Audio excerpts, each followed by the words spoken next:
Virtual Racing.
This is a test.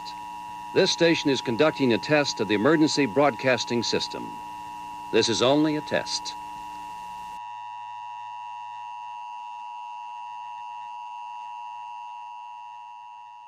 Oh, what's going on, everybody? Welcome to Dirty Rectangles Online. It's June. Hello. Hi. Hello. Hi. Oh, how you guys doing? We got Eric Billingsley. What's going on with my hair? I just cut my hair. It's all over the place. There we go. Eric Billingsley, how you doing today? Pretty good. It's nice out. I just went for a bike ride. I almost forgot about rectangles, but I'm here. Oh, what's the outside world like today? It's pretty sticky out there, but it's nice. Yeah. They say there's a storm Hopefully, coming hopefully no tomorrow. tornadoes. Yeah, no tornadoes tomorrow. We also have the internet's own James Edward Smith. What's going on, James? I'm doing just great. I'm liking our shift to two-thirds effect camera content for all the viewers. I'm pretty sure if I put on some kind of camera filter, my computer will actually explode. Yeah, we always have the limitation of the fact that doing dirty rectangles causes Derek's computer to want to both drain its battery to zero and fry the entire electrical system in his house. It is in extreme duress the entire time we are doing this show. That's fine. It's fine. It's an Apple computer, by the way, for people who are curious. Apple computers. Hey, well, who knows? Maybe that means I can get a new one. We got a show tonight. We got a guest coming on. Paige Marinchuk's going to be coming to talk about Gaytala, who they've been working on it for forever and has shown it a few times at Rectangles, even Rectangles Online. I think last year. Was it last year? We'll ask Paige when she comes out later. So we'll be checking in on that again, seeing what's up with Gaytala, and then we're just going to hang out for a bit. And just kind of go from there. We got one person coming to show a game for you tonight. They could just take their time. They're not going to get the hook, the big hook, the digital hook that James wields to pull people off the stage. That's not happening today. Is that called a hook or a crook, or does it hook you by the crook? I don't know. What? I don't know how that works. Is that the phrase? I think so. I don't know. I should know that, being a theater person. Someone in the chat should look that up for us. That should be hook or crook? Hook or crook? Let's get that going. Theater majors and ancient Egyptian pharaohs should both know the answer. There's the Venn diagram. Yeah, you probably know best, Eric. Paige was gonna be talking about level design specifically today, right? I believe so. Yeah. Looking forward to it. We shall see. We shall see. Before we get into that, though, we might have some announcements, right? I had one, and now why have I lost it? Professional show, folks. I just wanted to present something that was about itch.io. Lost my tweet to it now. Oh, here it is. What happened to Itch? The day is saved. So, I'm not sure of the specifics of this. You guys maybe even know more than I do, being more sort of band focused people, music focused people than I am, but I guess there's some sort of a kerfuffle over Bandcamp changing their policies or something in a way that is annoying a lot of artists. I think it's that they got bought by Epic. Yes. I'm gonna turn you up here, James. This lovely person here, Torcado, they thought it would be cool if they could allow artists to put their music up on everyone's favorite cloud-based marketplace, itch.io. Hell yeah. The only thing that was missing was the little media player that you get on Bandcamp that lets you play stuff and even change the volume if you install a plugin that is a third party. But yeah, so they basically just recreated the Bandcamp player as best they could. And they've got it up on their thing here. So yeah, if you look up their Twitter, it's Torcado. Oh, that's cool. You can see what they're hooking up there in case you want to make the jump over to Itch. That's actually really interesting. I have music up on my Itch that I put like singular tracks, and I'll make a game for it and post one track. And what I used to do is get a SoundCloud embed, and then you would stick that up in like the the whatever data for your page, and then you could get it to go that way. But actually just emulating what Bandcamp can do, so you could do like a whole album or something and like have it Yeah, all, that's really not cool. have to hack it in there. That's really cool. It's like a interesting loop too, because I remember when Itch first launched, I was like, oh, this is like Bandcamp for games, Right. and now it's becoming Bandcamp for music too. Bandcamp for Bandcamp. It's going to be interesting to see what happens to Bandcamp with Epic on there. I'm as a musician who's used Bandcamp for, I don't know, over 10 years. When did Bandcamp come out? Yeah. I feel like I've been using it forever. A long time ago. It Yeah. scares me a Bandcamp little bit has been to great. Yeah. to have all my shit up there, and like, is that just going to go into like a Fortnite commercial without my consent? or I don't know. Anyways, whatever I happens, might have to read the terms of service for that. yeah.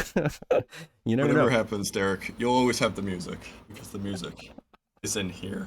Oh, look at you. It's even better with that effect going on. You look like a record album. Shall we get to our show? I think people came to see some video games. Should we move on and get Paige out here? What do you guys say? Get these mug shots Let's, off the screen let's here. do that. Okay, give me a second here. Where's my button? I keep losing my mouse today. Okay, there it is. Here we go. We will be back in just 1 minute with our very first and only presenter of the evening, Paige Marinchuk. Don't go anywhere. Here we go.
Ladies and gentlemen, we are back with our presenter of this evening, Paige Marinchuk. Hi, Paige.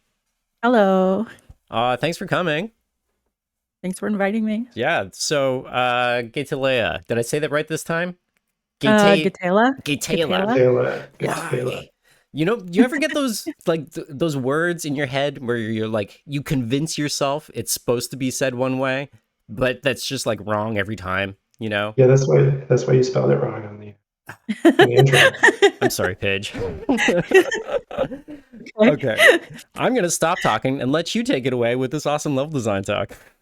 All right. Well, again, thanks for inviting me. I guess for everyone in the chat, I'm going to be doing questions at the end. So if I don't respond right away, that's why.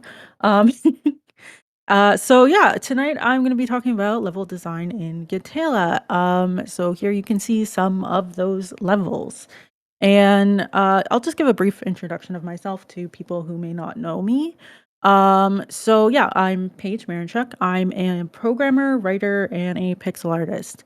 I'm the founder of Atemli Games here in Ottawa. I'm currently a software developer at Kinaxis, and I also work on another game called Snacko as a programmer. And also, I'm one of 4 of Ottawa Games, which is a group promoting Ottawa games in Ottawa.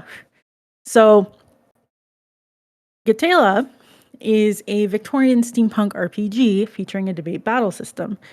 It's currently in development, and I have a demo available as well if anyone wants to try it out.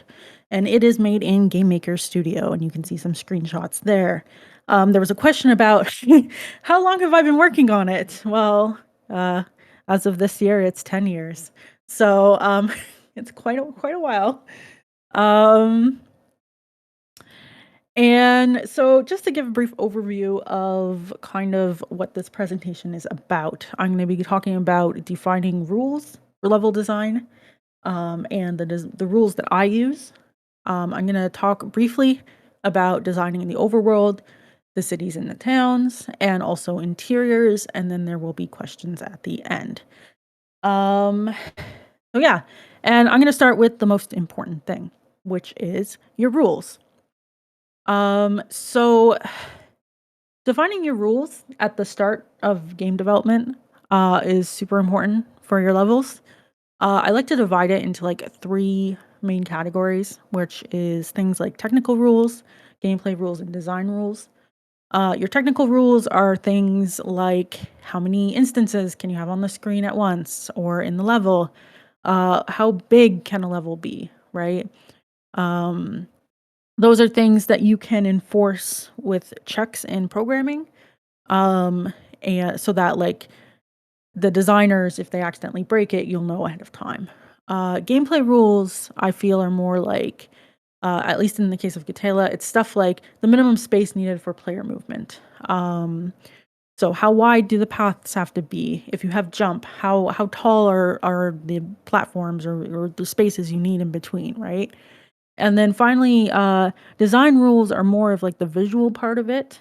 So things like how the vegetation is laid out in this one level, or, you know, how is this biome or this city designed, right? Things like that. And I want to draw particular attention to your unit of measure, because this helps define everything. So in the case of Gatela, this is my tile set size.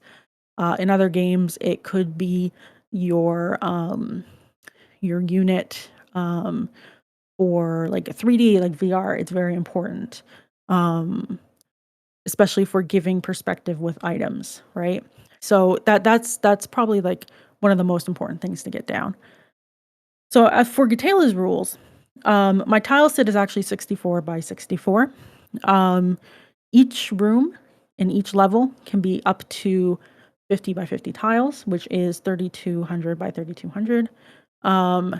There's a maximum number of about 200 or 300 instances of screen view at a time, but I can put as many as I want on a level. Paths have to be at least 1.5 tiles wide in the direction of movement. So in this case, it would be 96 pixels. The player can be obscured by items in the foreground. So for example, with that tree, the character can walk behind it and there's no sort of fade out of the object. They're just hidden from view. And instances, so things like trees, aren't affixed to a tile set grid. So that's sort of the rules that I use for every single level. So I'm going to give some backstory to how should I put it? When you see how I've designed the overworld, you kind of need to understand why, because I've been told it's a little crazy. Uh, so one thing I really enjoy in games are interconnected overworlds. So here are 2 examples. One is a Pokemon game where each level is linked to the next one, and they all sort of line up so that it feels seamless as you're going through the world. Like that this is all, like the screen is just loading a chunk of it, right? And I think that I find it very cool that some of the older Zeldas would do this, but bit more a bit more strictly than Pokemon would, right? So these are 2 examples, and I really like that. And when I found that out, I thought it was really cool. So naturally, I did that. So one of the first things I did was I designed the world map, and so you can see here, this is the first iteration of the world map back from 2012. We designed the map and sort of got it set in stone on how it kind of looked roughly, right? Like here's where the forests are, here are the mountains, here are the hills and the rivers and stuff. We divided the game map into a grid. So you can see that grid overlaid here, and we removed unplayable zones. So that's why the grid doesn't cover the whole map, because it's unplayable. We then went through the process of gray boxing, and in this case, it's RPG Maker boxing. So we used RPG Maker to create each one of these sections in the grid, and we stitched them all together. So you can see here, this is what it looked like all the way back when. And it really helped because we used a smaller tile set. We didn't really care about what it looked like. It allowed for some very fast iteration. We got this banged out in, I would say, a couple months of work. And yeah, this is sort of the blueprint for the rest of the development. So that brings us to today. Where are we? Well, we're getting there. So each one of these is created in Engine with the assets and the tile sets. We divided each region into biomes. So for example, you can see here, this is a biome here. There's one down here, and then there's one here and here. We reorganized some of the city layouts to be better for gameplay reasons, which I will talk about later. And we removed some unnecessary areas. So there's more blacked out areas than there were before. And yeah, you can kind of see the difference there.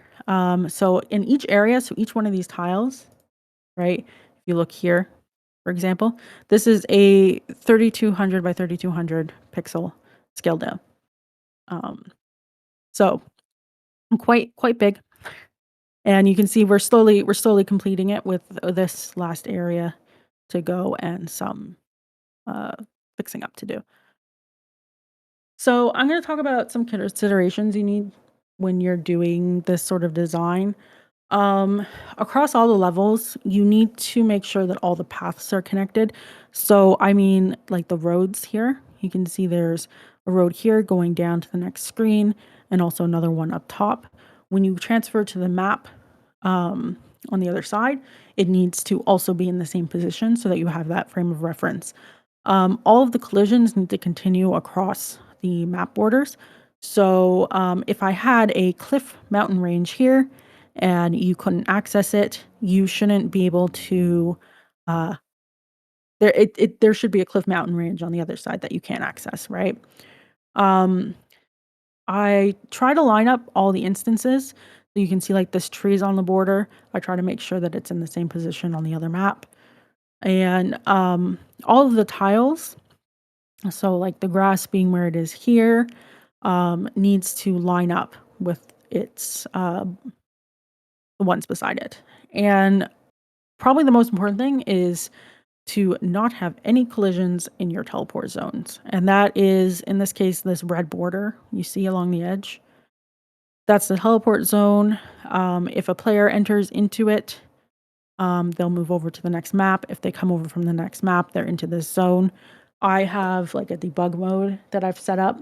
So when I build with that mode, it will highlight and recolor every instance that I can collide into when I change maps. And then some adjustments are made so that you don't get stuck, because that's like the worst thing. So, and that's kind of how the big picture overworld is created.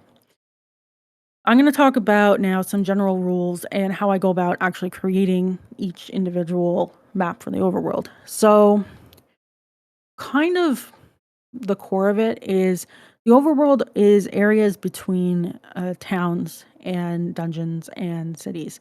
So, you want to allow it so that players can wander, right? If there's no reason to add an overworld at least for Gatela, if the player can't just wander around, right? Otherwise, I could just have teleport points between all the different towns. I want to give something to the players to wander to. So something interesting. So you can see here, there's like a rockery. There's this pink flower field. There's a pond. There's this abandoned townhouses. These are all things that are unique to these maps, and it gives some interest when they're wandering around. It also helps keep the players from getting lost. It gives them a point of reference. So if they're lost and they come across this flower forest, they know, oh, the main road is right here, right? I've already been here before, right? So that's sort of how I approach each one of these to try and make them distinct. And it's important to give navigation hints as well when you're doing this. So, for example, I use roads, areas that lack vegetation, cliffs, blockades, etc., to lead the player on the main road so that if they do get lost, they can easily find it, or if they just want to follow the safe route, they can. So you can see here I have like a forest scene, and there is a dirt path here and a dirt path here, and as well as one here. And it kind of leads you, when you're looking at it on the screen, to go, oh, I can go down this way and I can go down over here if I wanted to, right? And without making it an obvious path through a forest, right? This one, on the other hand, we have a stone where the grass isn't. And we use these fences. I don't think you can see them very well, but there's these little fences here, and they go all along the sides of the road so that you know this is the main road.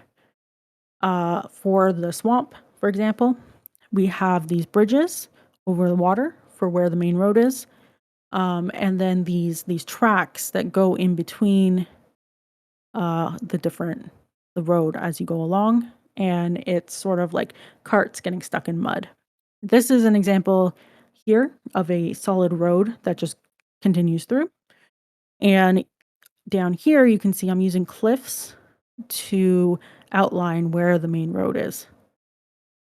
So those are little things I do to give some navigation hints as you're wandering around. So the last thing I want to point out for particularly these sort of pixel art games is the importance of cliff counting. And that is basically counting from the bottom of a cliff, right? So like right here to the top, and making sure that this whole top section has the same number, right? So you can see in this first example, if we count from this 3, it's given a 5 because it's too tall. And that's its number. But if we count from this alternative 3, right, this is a 6, which means if this is one taller, it's a 7. And that's a problem because it messes with people's perspective, and it can make things feel wrong when you're navigating around. Another thing you want to do is make sure that if they have the same height, that you don't want there to be like a division in between. It should be a flat plane, right? So you can see here, there's a 5, there's a 5. They're supposed to be touching. This is just supposed to be grass right here, but instead you have that cliff line going through it, which gives the impression that this 5 that's in front of it is taller than the one behind it. And you can see that here as well, this 6. It gives this impression that this 6 is shorter than this one when they're actually the same height. And so you need to make sure that when you're doing your cliffs, you make sure that the counting is correct. And there's some other stuff too. I don't have examples, but for example, this one here is 4 tall. This one is 3 tall. So you want to make sure that this one is in front of the cliff below it, right? Or this cliff here is shorter than this 4. So you want to make sure that it doesn't connect up top, right? That there's that division. And so this is something that I spend quite a bit of time on, especially in more mountainous areas, to make sure that this is correct.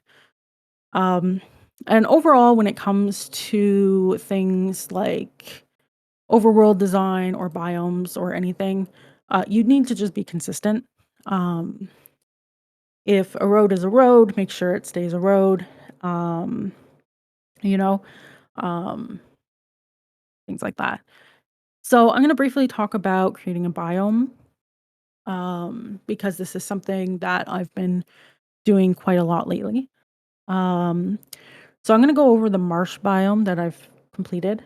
So the first thing you always need to do when you're starting with a biome or like a themed level set is to define the rules, right? What vegetation are you going to have? What enemies, what animals, what tiles are you going to use? How do you place these items on the screen?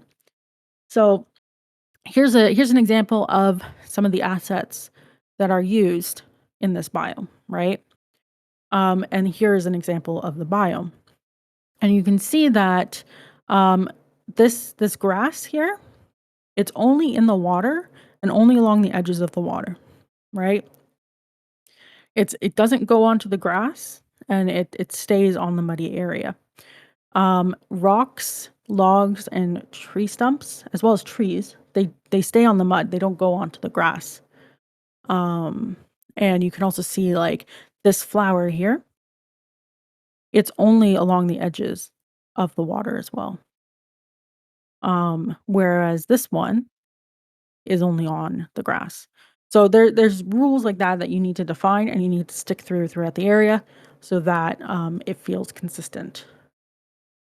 The other tip I give with creating a biome is to always start from the most extreme, right? So this is the full biome. And you can see that this is the other biome right here along the edge. So most of it is separated by this nice river, and you can't actually see the biomes across the river from each other. But here you can see that there is a connection, right? This uses a more green grass type, and this uses like a more yellow one, right? So you can't just mix and match. I always say to start from the most extreme part of the biome. In this case, it's this part down here is the first one I did. I focused on making it feel as marshy as I could. And as I moved north, you can see that the number of trees go down overall.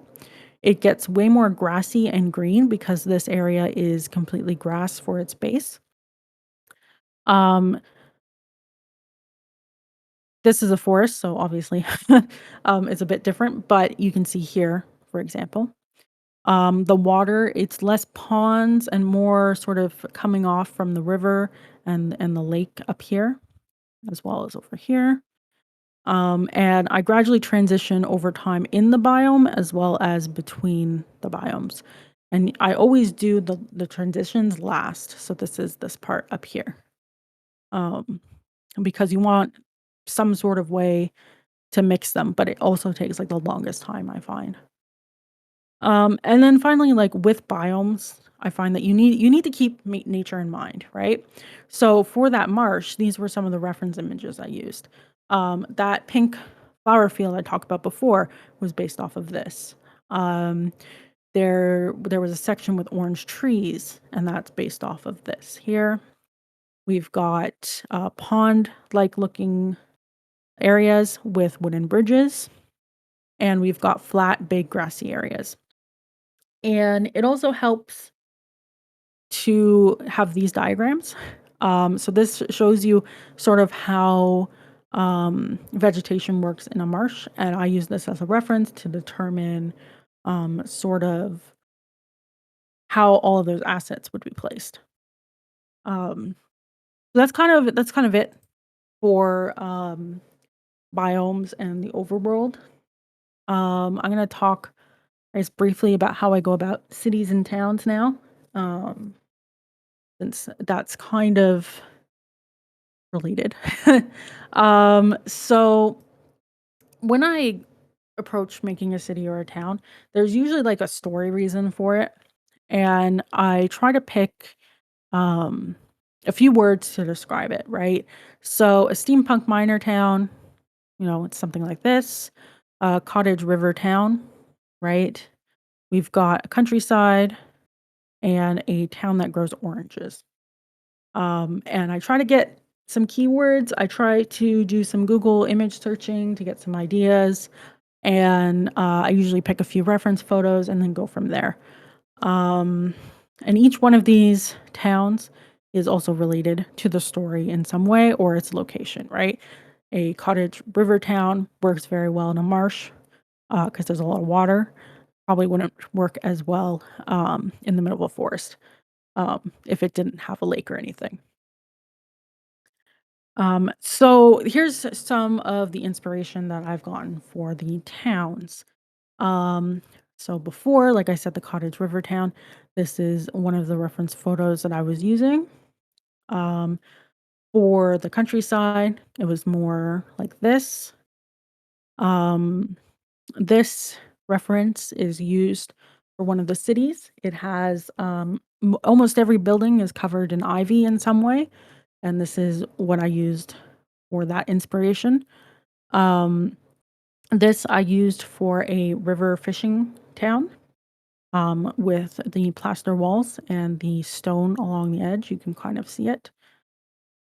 This layout was used for the Capitol, which I'm still working on right now. And this layout here was used for the actual design of the buildings in the Capitol. Whereas this photo was used for the starter town because it is a seaside port city.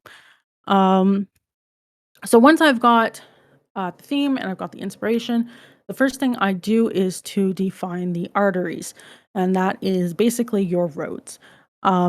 So those are your paths. It is where your important buildings are placed and connecting them all together. So, some rules are obviously that main roads are larger than side streets, and points of interest should ideally be along the main road unless it is not for some reason.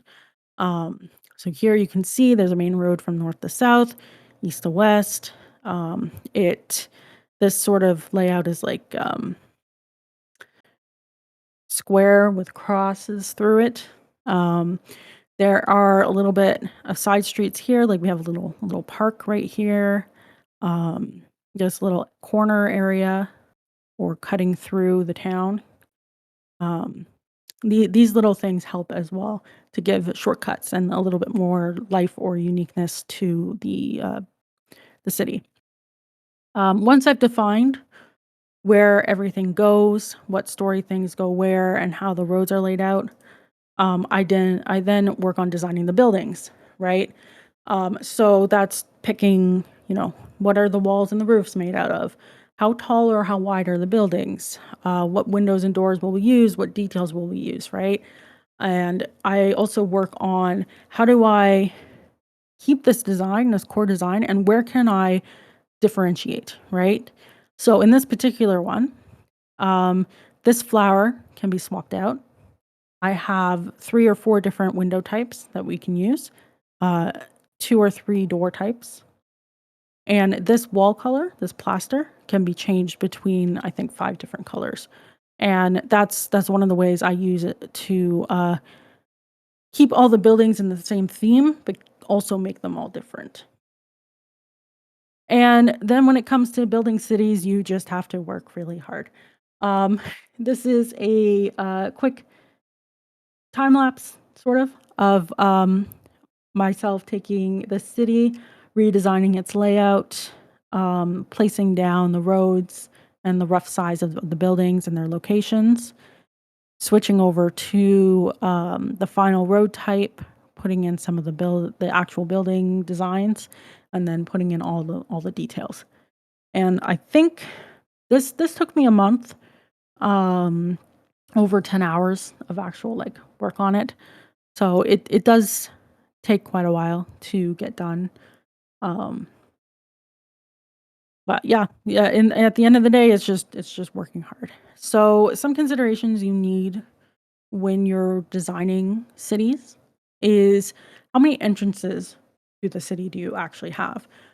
In this screenshot, I have a small town. This town has 4 entries. You can come in from the north, the south, the east, and the west, right? You can come in on this whole entire block. You can enter into this city, this town. So that means that if I have a cutscene that plays when you enter into this town, I need to make sure that that cutscene can account for relative positioning, that I don't need a cutscene for every single X position. I need to account for, where the placement of some of these objects, things like that. You need to think of what cutscenes and what story is going to be playing in the city or in the town, because you kind of, if you want to create a certain mood, you may want to make sure that the city has framing for that mood. And you need to account for how many buildings the player can actually enter. So in this case, you can see there's 3 buildings, but the player can only actually enter 1, right? I try to keep it between 1 and 15. It gives enough that it feels like a very large city, the higher the number is, without needing to create a million different levels, right? And also remember, when you're working on the actual city and designing it, to always playtest regularly, walk around, maybe move things around, always be willing to do that. And that's kind of how I approach cities. So I'm going to talk briefly about the interiors. So for my interiors, the inside is roughly the same as the outside. So if it's 10 tiles wide on the outside, it's 10 tiles wide on the inside, more or less. I use an open floor plan so that the buildings don't need to be really huge on the inside. And I make sure that every interior is custom. So I make sure that the windows and doors match on the outside. I make sure that every city has its own design and its own style, and that is replicated in every single building within that city. I try to design for the NPCs that live in that house. So, if there's a family of 3, right? For example, here, they have 3 chairs. Upstairs, they may have 3 beds or, 2 beds, right? If you're doing like a character who likes gardening, maybe they have a lot of plants in their house, or the outside of their house has a lot of plants. If you have a bookworm, there could be books everywhere. Like, that's the type of things I go for. And something I always do for interiors is making sure there's like this border here. It gives you an idea of where the ceiling is, so that when you do have these staircases, it's obvious that, oh, I'm going up to another floor, right? And the other thing is, because the houses in the towns are often sort of the same size, right? The interior layout is going to be roughly the same as well. So reusing the room layouts is okay. So you can see here, it's the same layout, right? Same square layout. The location of the entrance is in the same place. This one has 2 floors. This one does not. And they just are different, but the same. And if you do that, you can get, I guess, some more interesting results.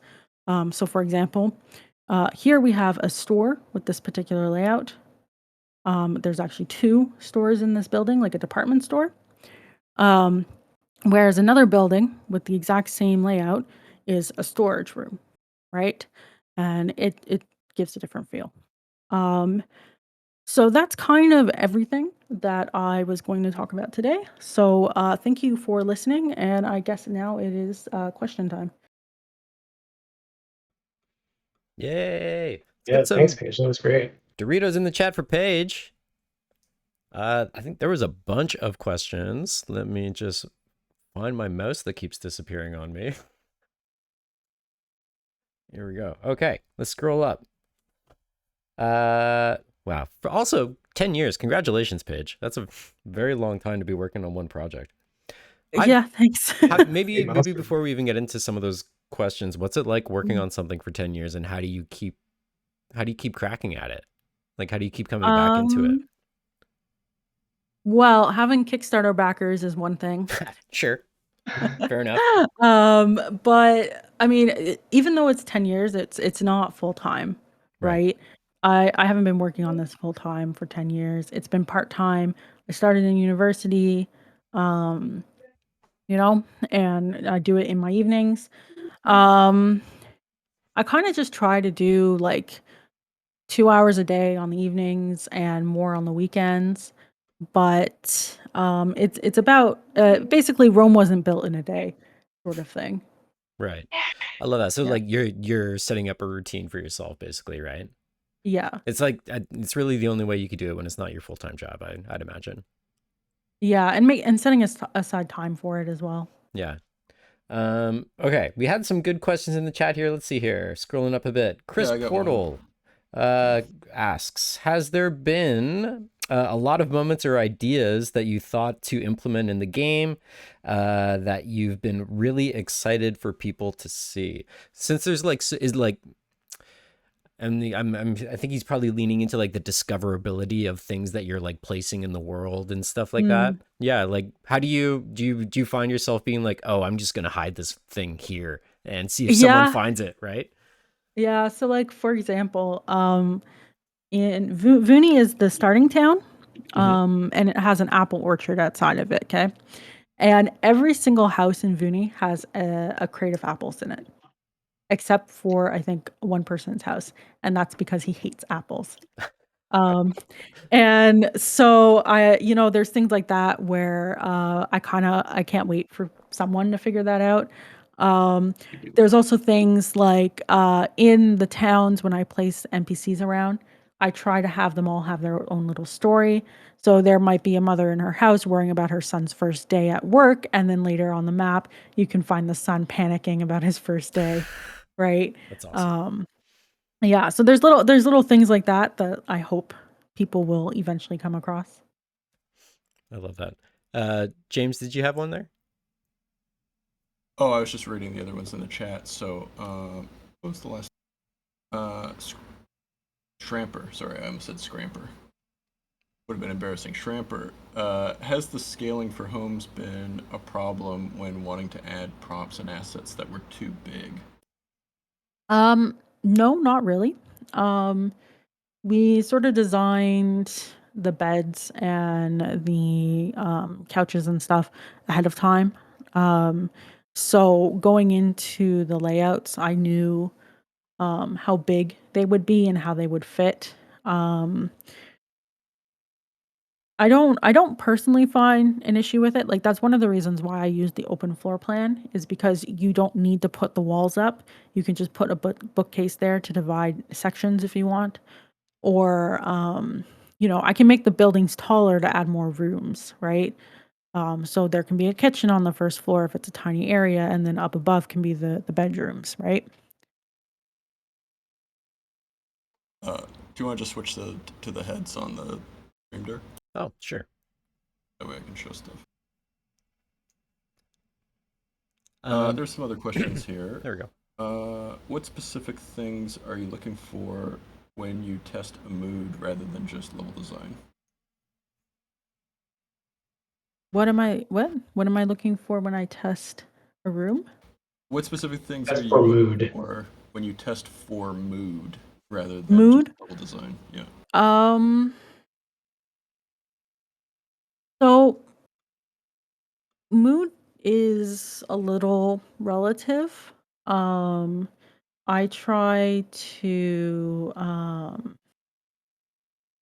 you know, mood is influenced by not only the level design, but also the sound. So it's that happens more at the end. I think like the final passes of the level.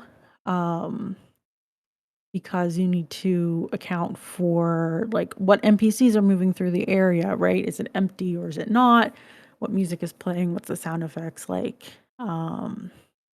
I try to think about like when I'm making little pieces like flower field, right? It's supposed to feel very naturey. I try to position the camera and the size that it is and sort of look at while I'm moving around in this area and I'm where I kind of want to be. Does this does this feel like the photo that I'm referencing? Um, does this give me the feeling that I want to feel? And then it's sort of you kind of need other people to play as well and ask them, what did you feel when you walked into this area? Or even have one thing I like to do is have testers record themselves and I'll just like watch them play. That's awesome. During the presentation, I saw you were talking a lot about modular sort of components for making different buildings and stuff like that, so that you can get like a lot of reuse. You know, you can kind of just make a certain amount of assets and then have the actual level designers sort of create these different Yeah. buildings using that toolkit. I was wondering how much you ended up using, or if you thought about using this at all. Just like the concept of sort of like different palettes and stuff like that for the same sort of levels. Like just for the purposes of like, maybe sort of writing the story so that certain towns or certain areas that you've built out can be used at different parts in the story where, some kind of for some sort of narrative reason that area has like changed slightly in nature, you know what I Yeah. mean? So sort of like Well, yeah, sorry, go ahead. since I do the writing, the programming, and the level design, uh, yeah, there are some areas that will have that happen. Um, which I can't talk about because that's a spoiler. Um, but one feature like Game Maker has is like a sub-level idea. And so you can take a level, like the main level, the main town, and put in some extra layers that have what you need. Um, and so that's like one way that I can go about doing that. But because I am like, I don't need to communicate with other level designers or anything. It's mostly just me being like, oh yeah, this story thing happens here, so I should make sure that this is free to move through, or like, yeah, I should make sure that this will eventually be a thing. Hmm.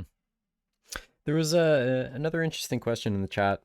Snorkelhead here is asking, what sort of processes do you use for tracking levels versus your rules in regards of rules that need tweaking in development? And I'm curious if that question is kind of relating to like your presentation offered like so much like details about how you work and how you design. How do you keep Mm. track of those decisions that you've made?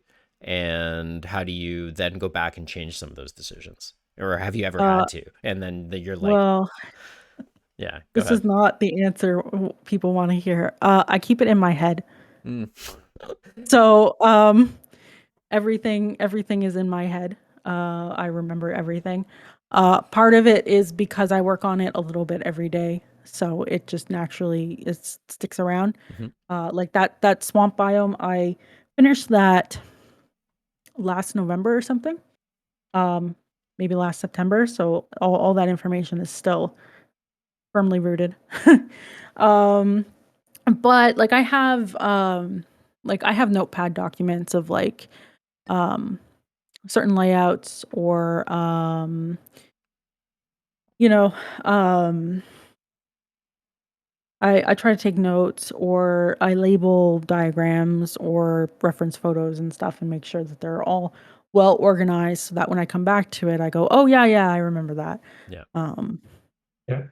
So building on that question, so of all the rules like for gameplay and technical rules and that kind of thing, mhm. were most of those like in place from the beginning, or did a lot of those kind of you can't like you realize they were necessary as you went on and uh did more level design? Yeah, so the tile set, for example, that's something that had to be in place from the very beginning. You can't just resize your tile set partway through and decide, no, actually, I want to do a 16 by 16. Like you have to redo everything then. So that's something that was in place from the beginning. The rules about how wide paths need to be, that was something that came about while testing collisions. I realized that if it was exactly the width of the player, in certain situations, for example, if you switch to the horizontal view, it takes up the full 64. You will get stuck. Right. Yeah. And so there's little things like that came up very, very early in development when I was trying to figure out, basic things. And then over time, it just sticks around. I think the only change I've really done recently was the instances. In order to have the marsh be extremely detailed with I wonder if I can bring it up. See. So in order for it to be very detailed about the grass at the bottom and along the water features, I had to update the culling that I was doing for the instances because it would slow them down. And if there just happened to be a water feature and they overlapped, right? There's suddenly 100 instances on the screen. They all needed to be optimized, and that was one change I did specifically for this zone. Cool. Yeah. Something else, sorry, an earlier question. Chris Portal had the question, has there been a lot of moments or ideas you've thought to implement in the game that you've been really excited for people to see? I guess especially since you've been working on it for so long. We asked that I one, think, James. I think we did Oh, that you one asked already. that? Oh, sorry.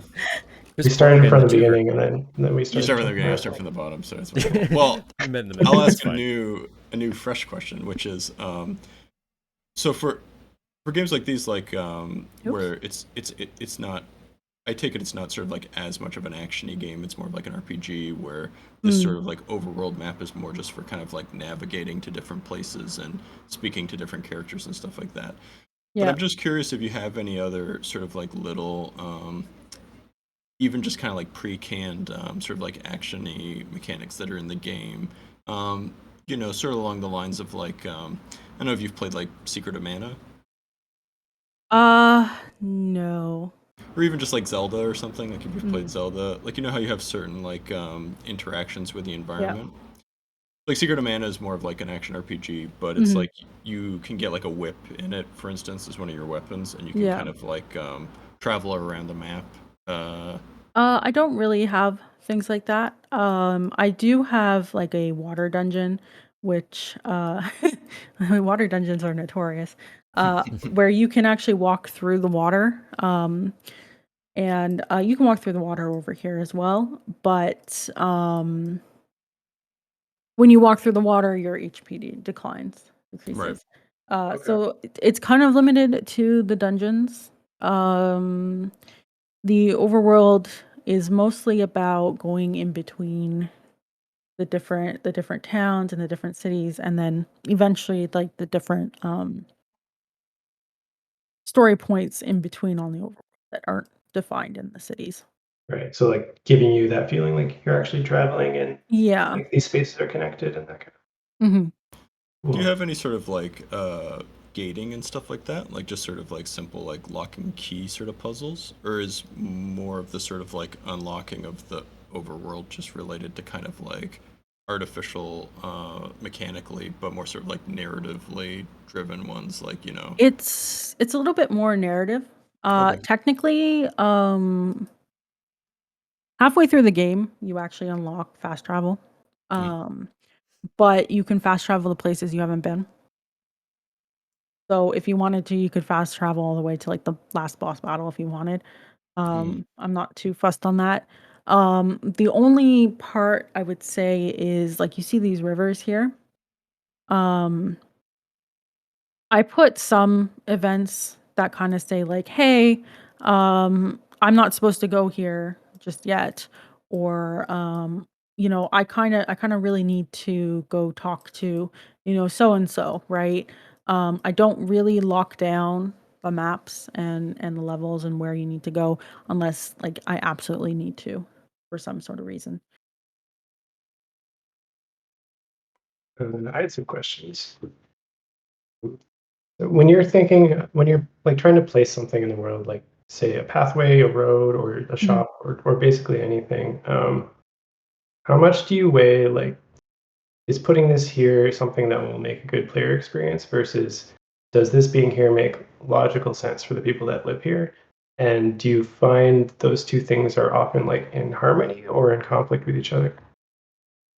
I find because the core gameplay loop is talking to people. It's traveling around the country, it's getting information so that you can do the debates. There are enemies as you travel around because, there's bandits, there's wolves, there's things like that. Um, so it's not super important for me that this road goes exactly this way. It looks a little bit more natural, right? Right. Or when I come to designing a city or a town, I'm like, well, it would be nice if they had like a little picnic basket or they were out doing their laundry or something like that. I try to design more for um like ensuring the roads make sense for whatever reason I need and they're easy to navigate. Then Mhm. I design for the NPCs that kind of live there. Um, and that you're able to get around and through them. And then it's more, I guess, about gameplay mechanics, which are usually last because a lot of those are isolated to dungeons. Right. Cool. Um, do you find you're often like when you're designing some place, do you find you're often thinking about the history of the place as you're designing it? Like, does that factor into like do you think about how a Um, place used to look when you're trying to figure out how it looks now? uh, Not too much. When I did the narrative structure for the game at the beginning, I decided like this town focuses on this one focuses on that. So for example, this is a mining town. Um, it has row houses, for example, all along here near where the miners used to go or where they still do go. Um, I try to think about things like that versus maybe like a city that built up over time, right? Where they have a mixture Mhm. of new and old. It's sort of all like the same age for these cities. Okay, cool. This is so cool to see. Just the attention to detail that you're putting into every little corner of this map Yeah, I didn't is realize that you insane. basically started with like an entire overworld and then like everything has to be perfectly connected. That's a lot of work. Um, Yeah. Uh, yeah, this is why it takes 10 years. yeah, but it looks great. Yeah. Yeah, Yeah. kudos.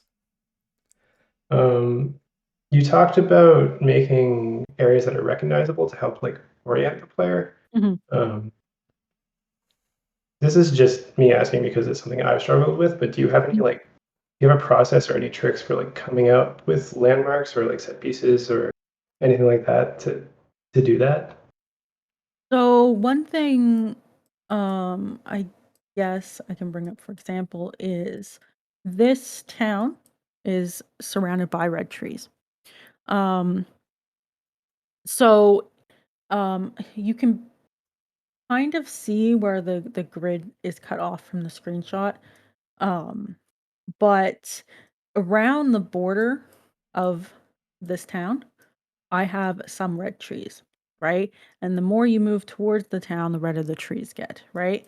So if you're looking for this town, um, and maybe there's a clue from an NPC like, oh yeah, this town is surrounded by an autumn forest or something like that, right? Oh, here are the autumn forests, right?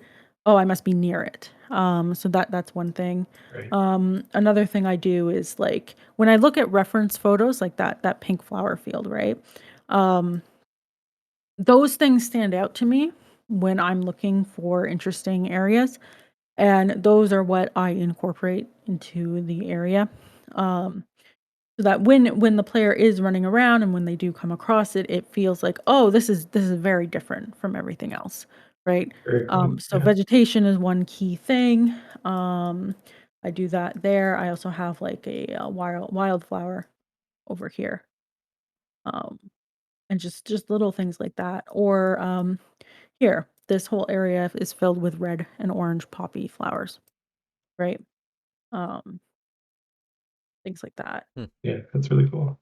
It's neat how some of those came out because you were just like looking through reference photos for Yeah. the general area and like, oh, this detail, yeah, this really I could take this and use it here. Yeah.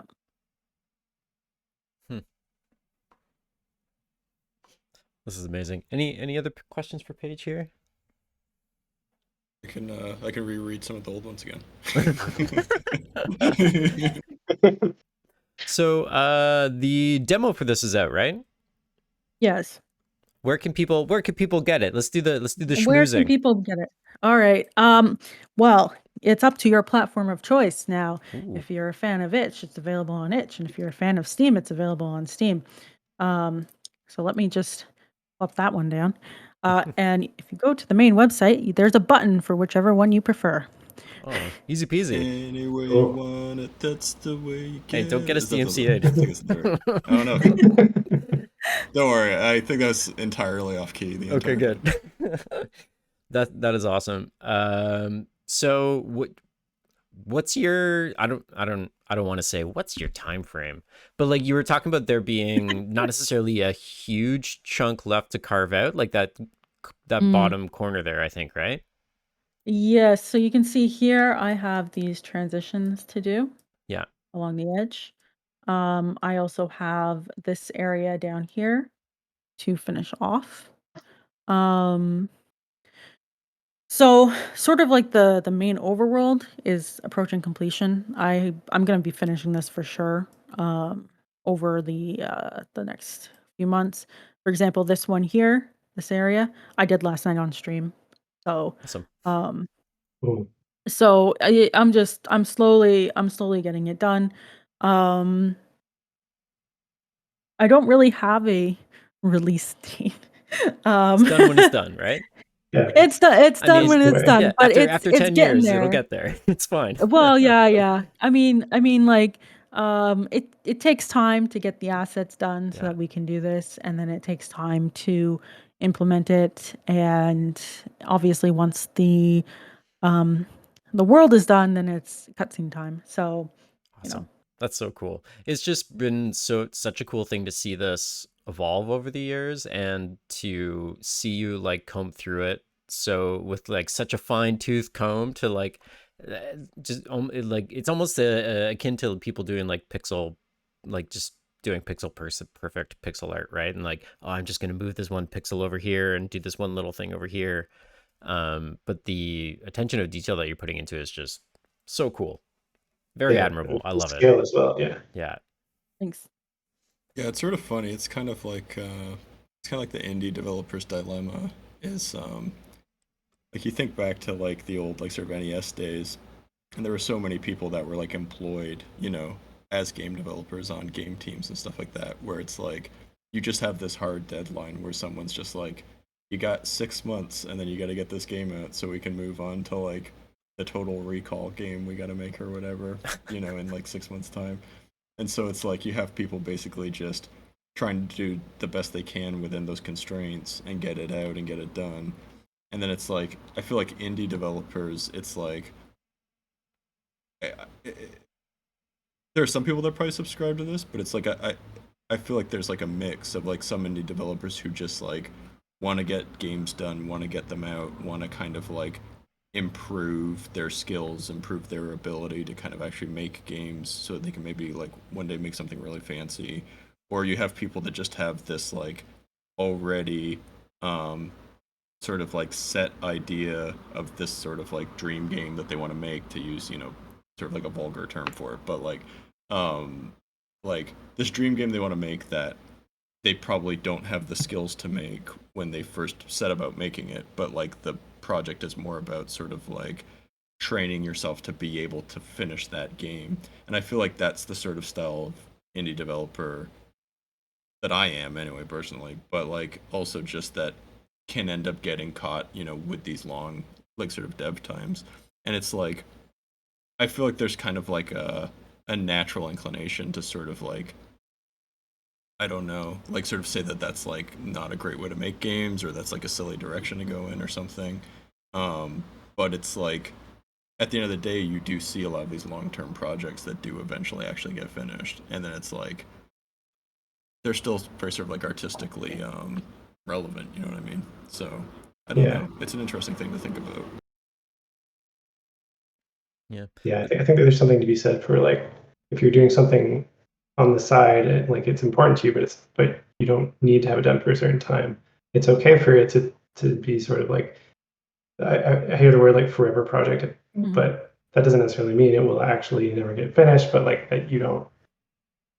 It's okay if it takes a long time because you enjoy working on it and you're learning things as you go, and it's like something you do because you enjoy it, right? Yeah, like, for this project, I certainly didn't want it to take as long as it has. If I was able to work on it full time, I would've. But unfortunately, money is a thing and expenses are Yeah. also a thing. So, I just have to work, full time to fund it and living, and, that just means that naturally this is going to take a while. And changing the perspective from being like, I need to get this done in 2 years to, you know, um, I'm going to make it and it'll be done when it's done. And I'd be satisfied with my final product than rushing to get it done so I can move on to another project I enjoy. Yeah. Yeah.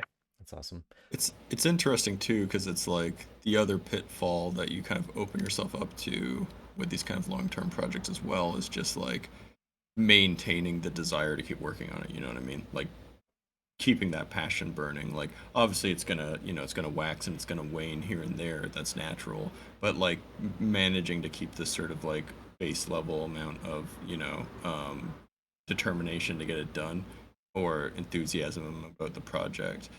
Like I think just from what you were saying during your presentation, I think it's sort of apparent that you have you're using the same sort of strategy that I think is probably the best, which is just make sure that you work on it a little bit every day, and Mhm. don't sort of like fall into the trap of like, oh, I don't have that much time to work on it right now, so I wouldn't really get anything done. So what's the point of like doing it? I should wait till I have more time. Like falling into that Yeah. trap of like the illusory, perfect time to work on it, and instead just being like, I'm just gonna Mhm. work on it every day. If I do like a sucky job today, it's like at least I tried. Maybe it could have not been sucky, and then like tomorrow it won't be that kind of thing. Yeah. Like, I find, another thing that helped a lot is I do a lot of this level design stuff on stream. So, it gives you, 1 to 2 hours of focused time. Maybe there's some other people watching, maybe there isn't.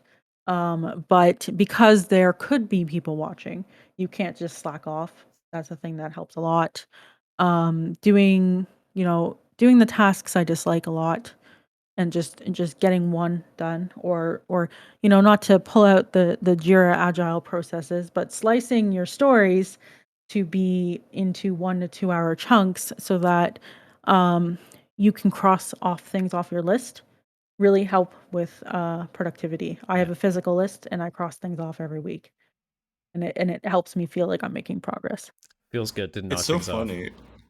I'd Yeah. love to It's very start satisfying. streaming.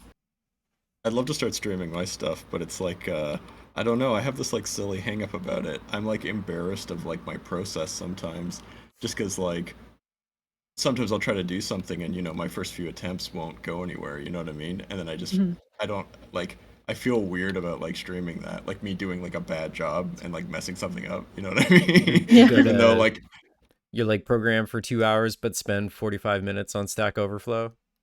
yeah, you know what I mean? Like that kind Mhm. of thing.